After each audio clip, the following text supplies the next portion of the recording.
Hey guys, and welcome back to Narcissu 2. So, let's just jump right back in. As if she might not have known just why she had even come.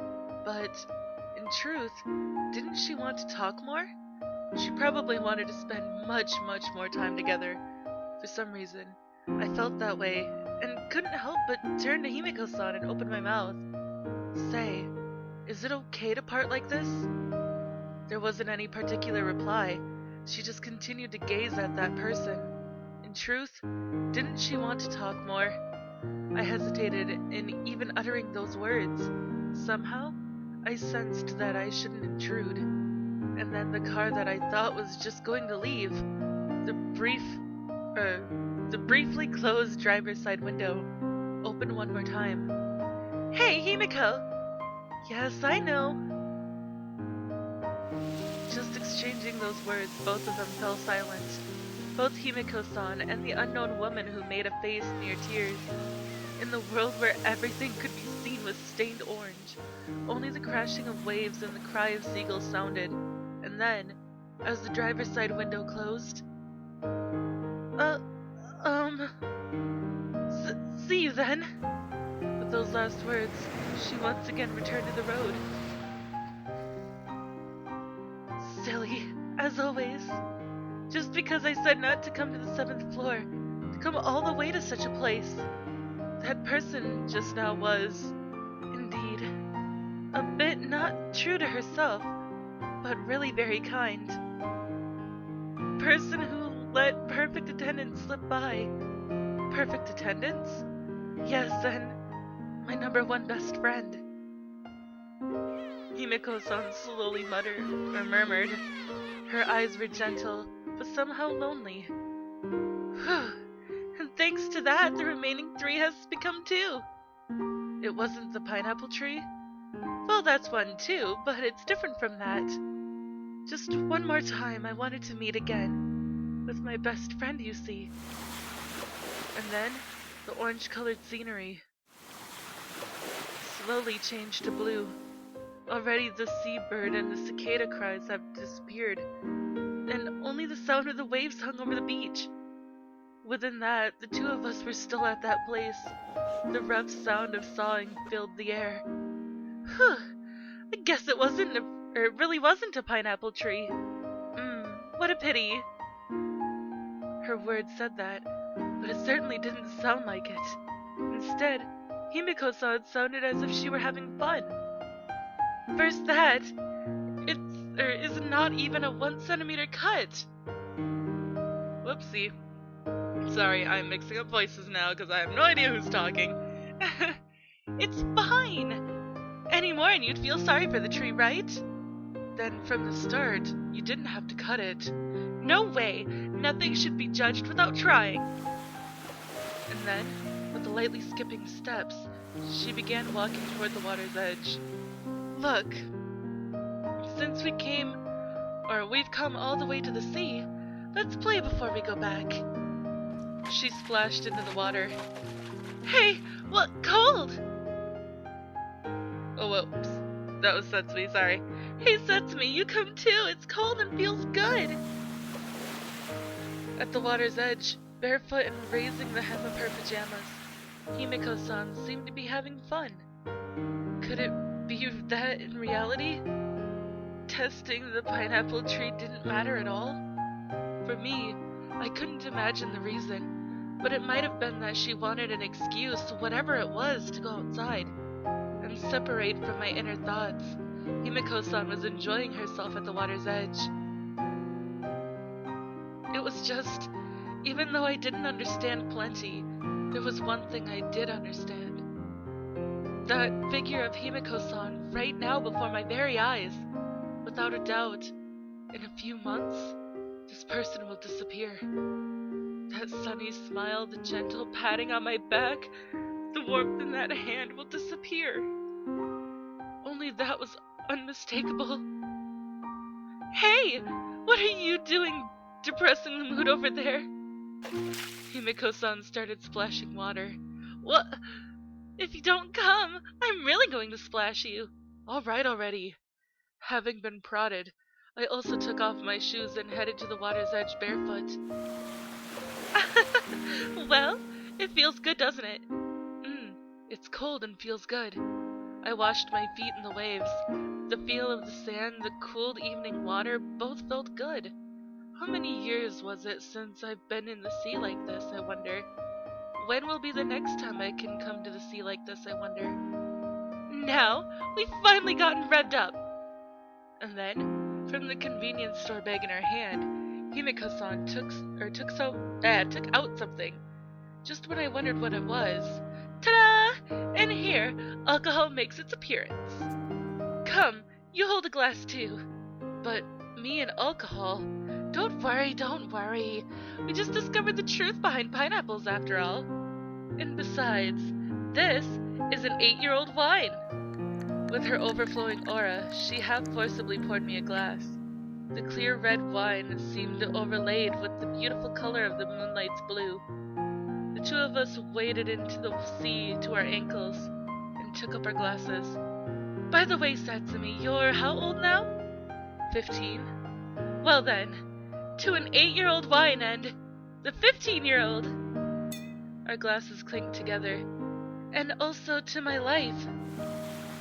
The moon floating in the cloudy summer sky illuminated the dark beach. The 10 things to do before dying. 3 weeks ago I was told to go along with the remaining 3, and now the pineapple tree and best friend were cleared, leaving what appeared to be 1 more.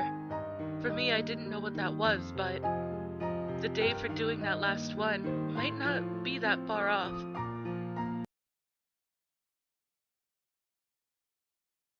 After some time passed, Himiko-san was still happily walking along the water's edge. Suddenly her feet stopped and turned this way. Hey, Satsumi? Just if I go into the sea like this, do you think I could die comfortably? Over there, the expression that had been on her face just before had disappeared. Hey, at that time, would you stop me? If you really wanted to die, you would have dove into the sea long ago. Always the cool one, aren't you? As she spoke, she splashed her way back.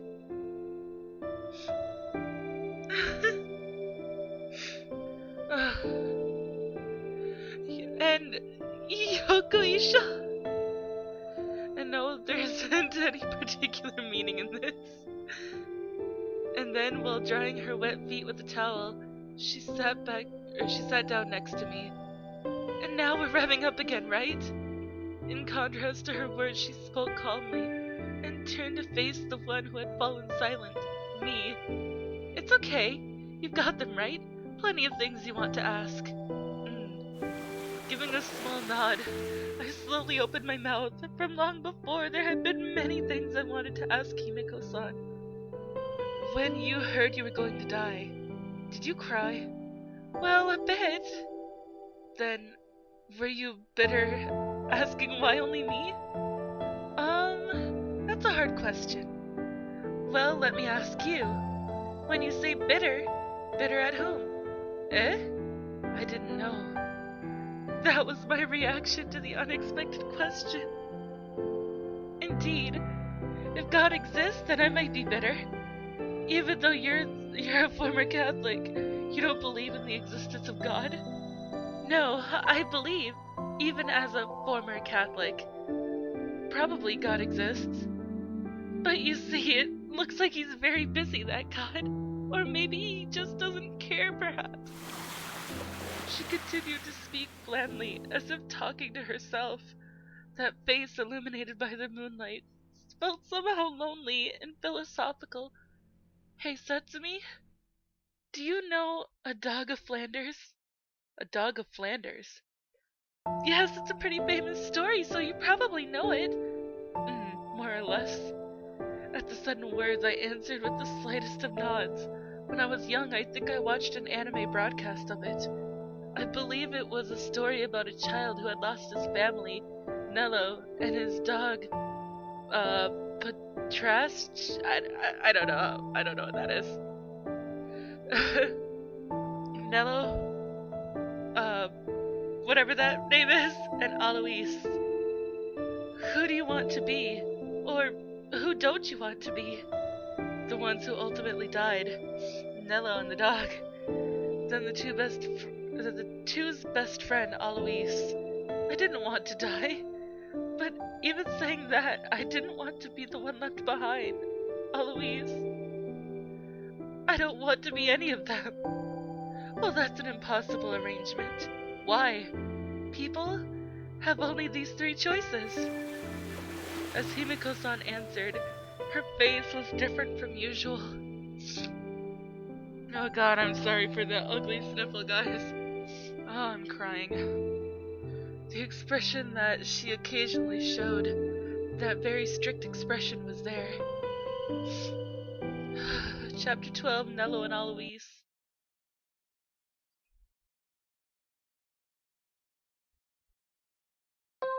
June. A white overcast sky spread out today. This time's assignment is different from usual. In front of the hospital, my head was full of anticipation about the person I haven't seen yet. In the middle of the long hallway, I saw the doctor and spoke to him. So, are you really fine with it? Yes, please let me. Even if you say that. At my wishes, the doctor showed me reluctance. For me, still being a university student, isn't the burden too heavy? That was probably the unspoken meaning behind it. The patient is, well, you know, right? Of course. That was exactly why I asked for this assignment. When the doctor still continued looking doubtful, I pressed harder. The source of this was my volunteering to be the helper of a new patient to the hospice. I made sure to bring a letter of recommendation from the church. As I spoke, I handed a single-sealed envelope over. Here, the domain of extraordinary acts was not only decided by the hospital itself, the wishes of the church often also had influence. Alright, I'll inform the director. Thank you very much. Giving a deep bow, I left the place. A helper's application for the 7th floor assignment. That in itself wasn't a particularly strange occurrence. Moreover, up until now, I had served 3 hospice patients already.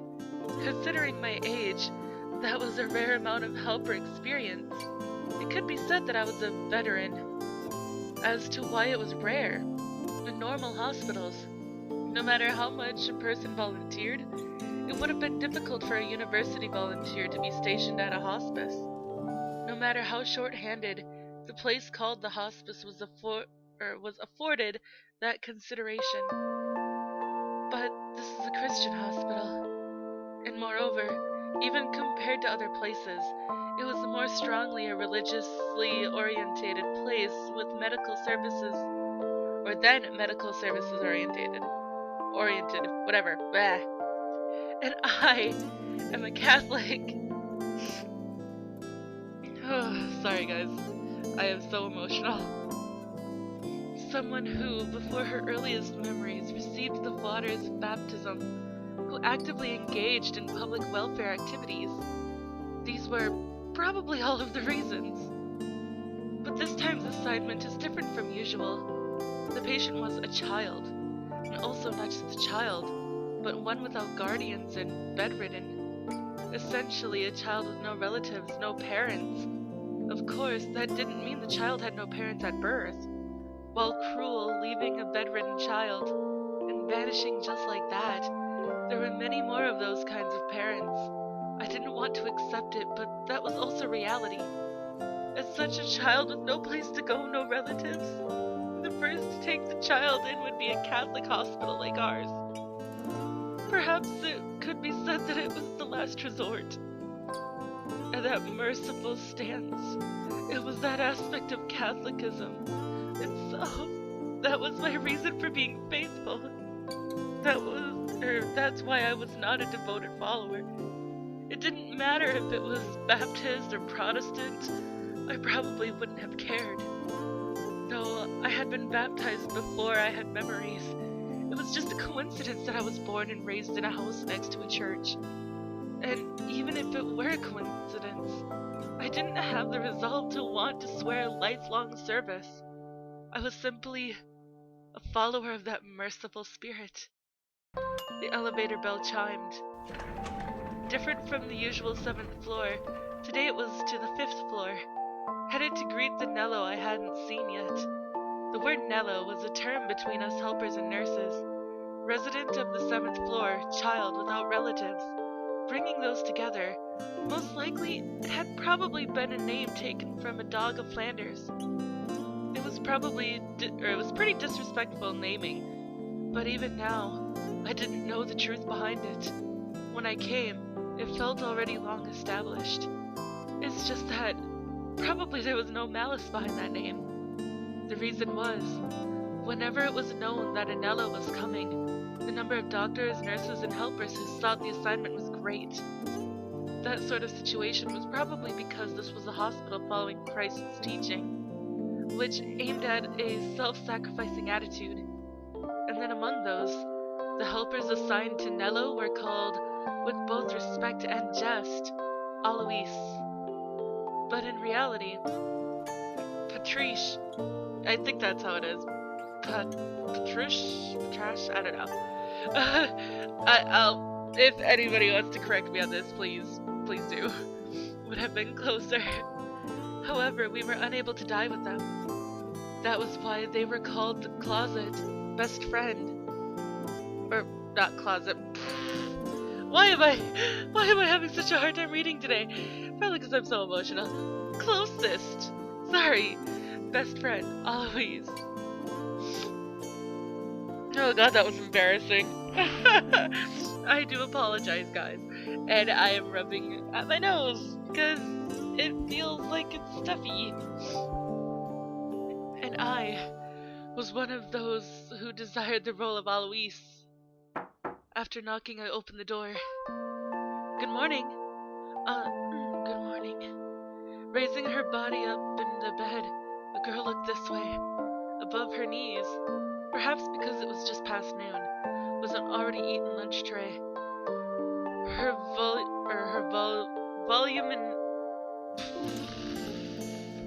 voluminous. God damn it! Words! English! What is that? Her voluminous hair left an impression. Oh, what a good girl, you finished it all. Well, really, I don't like broccoli. And One-san is... I didn't introduce myself yet, did I? I'm the helper that just got assigned to you. As I answered, I opened up the certificate and showed her. A child of this age, it might have been pointless, but showing the person now was a set thing here. So, treat me well from now on. Me too. She responded with those words, but she looked this way with a puzzled expression. But, what's a helper? Eh? That was unexpected. It had been likely that there were lots of things she didn't understand, but I hadn't thought it was to this extent. It's different from doctors and nurses? I wonder how I should answer that question. Someone who took care of them. Normally that probably would have been fine.